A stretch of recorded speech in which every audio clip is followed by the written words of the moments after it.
Hello বন্ধুরা, welcome to my channel MR Mobil sir. আজকে আমরা শিখবো কীভাবে সরল করতে হয়। সরল করার নিয়ম যদি তোমরা না জেনে থাকো তাহলে সরল তোমার কাছে খুবই জটিল মনে হবে। তাই আজকে আমরা শিখবো সরল কীভাবে করতে হয়। আর সরল অঙ্কের নিয়ম কী? দেখো, সরল করার নিয়মটার নাম হচ্ছে বদমাস। নামে বদমাস হলো, এটা কিন্তু সরলে অনেক কাজ আছে। আমরা যদি এই নিয়মের সঠিকভাবে না জানি তাহলে আমাদের কিন্তু সরল খুব জটিল অঙ্ক হবে। তাই আমরা আগে জানবো বদমাসের নিয়ম কী। অর্থাৎ ক্লিয়ারলি বলতে গেলে বদমাসটা হচ্ছে সরলে কি কাজ করে, বদমাস নিয়মটা সরলের করার ক্ষেত্রে কি কাজে দেয়। চলো আমরা দেখো, বদমাস নিয়ম আমাদের বলেছেন প্রথমে সরলের ক্ষেত্রে আমাদের আগে ব্র্যাকেটের কাজ করতে হবে। অর্থাৎ যেমন দেখো, ব্র্যাকেট যেমন রেখা ব্র্যাকেট হয়, আগে রেখা ব্র্যাকেট, তারপরে যেমন আছে ফার্স্ট ব্র্যাকেট, তারপরে যেমন আছে সেকেন্ড ব্র্যাকেট, তারপরে হচ্ছে থার্ড ব্র্যাকেট। বদমাস আমাদের বলে প্রথমে ব্র্যাকেটের কাছে, প্রথমে হচ্ছে রেখা ব্র্যাকেট, তারপর first bracket, second bracket, third bracket. তারপর কি বলেছে ওয়ার্ডার অফ বা ওয়ার্ডারের কাজ।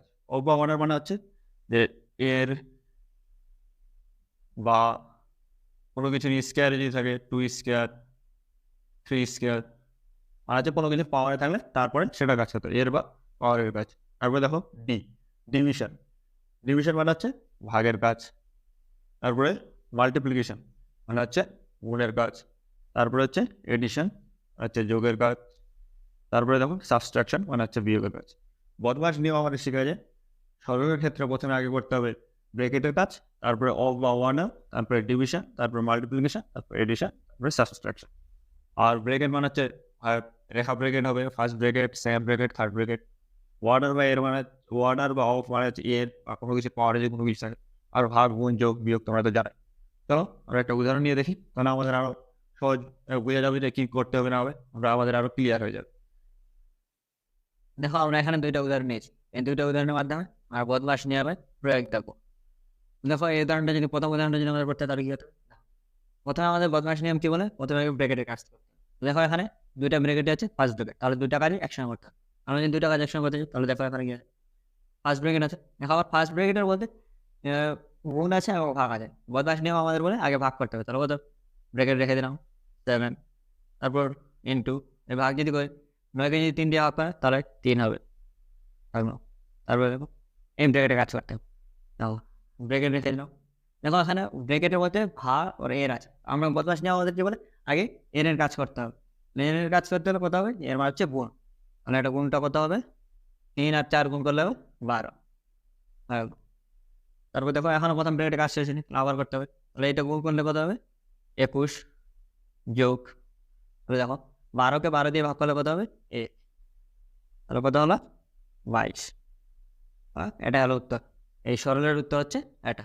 দেখো কিভাবে প্রয়োগ করলাম, তার প্রয়োগ করে কিভাবে উত্তর পেলাম সেটা আশা করি তোমরা বুঝতে পারবে। চলো আরেকটা দেখি। দেখো, এখানে দেখো ব্র্যাকেট আছে, এখানে ব্র্যাকেট আছে, আর এখানে রেখা ব্র্যাকেট আছে। তাহলে এটা করতে হলে কি হবে? যেহেতু আগে এখানে রেখা ব্র্যাকেট আছে, ফার্স্ট ব্র্যাকেট আছে এবং রেখা ব্র্যাকেট আছে, যেহেতু আগে আমাদের রেখা ব্র্যাকেটে কাজ করতে হবে, তাহলে এটা এভাবে রেখে দিলাম।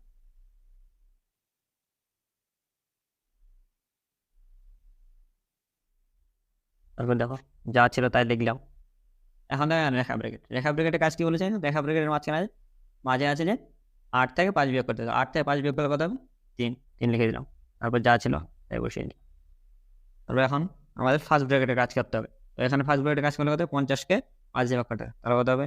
10। তারপর যোগ 3 লিখে দিলাম। তারপরে এখানে দেখো রেখা ব্র্যাকেটের মাঝে অনেক চিহ্ন আছে। তাহলে আমাদের আইটি চার্জ সাথে মাল্টিপ্লিকেশন, আমাদের আইটি শিখে বদমাস নিয়ম আমাদের শিখে আগে মাল্টিপ্লিকেশনের কাছে। মাল্টিপ্লিকেশন করলে কত হবে? তাহলে হবে 2 আর 3 গুণ করলে হবে 6, তাহলে যোগ 7। দেখো তারপরে কত?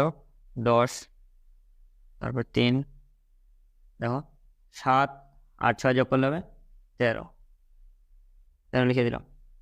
তারপরে দেখো এখানে 10 লিখে দিলাম। দেখো এখানে কোনো চিহ্ন নেই, কোনো সংখ্যার পরে যদি কোনো চিহ্ন না থাকে তার মানে সেখানে হচ্ছে এর আছে, অর্থাৎ গুণ করতে হবে। তাহলে আগে এর কাজ করতে হবে। তাহলে এর কাজ করলে কত হবে? তাহলে হচ্ছে 13 আর 3 গুণ করতে হবে। তাহলে 13 আর 3 গুণ করলে কত হবে? 39 লিখে দিলাম। তারপরে আমরা কি করবো? এটা যোগ করবো। তাহলে এটা যোগ করলে কত হবে? এটা যোগ করলে আমাদের হবে 49। হয়ে গেল অ্যান্সার। এটা হচ্ছে এই সরলের উত্তর। আশা করি যে তোমরা বুঝতে পেরে গেছো কিভাবে বদমাস নিয়মের প্রয়োগ করে আমরা সরল করতে পারি। জটিলতম জটিল সরল খুব সহজে হয়ে যাবে। তোমরা যদি বুঝতে পেরে থাকো তাহলে খুব ভালো, একটা ভিডিওতে লাইক করে দেবে। আর যদি না বুঝতে পারো তাহলে ভিডিওটা আবার দেখবে। তারপরে যদি তোমাদের সমস্যা হয় তাহলে তোমরা কমেন্ট করে আমাকে জানাবে। আমি তোমাদের কমেন্টের উত্তর দেওয়ার চেষ্টা করবো। Thank you.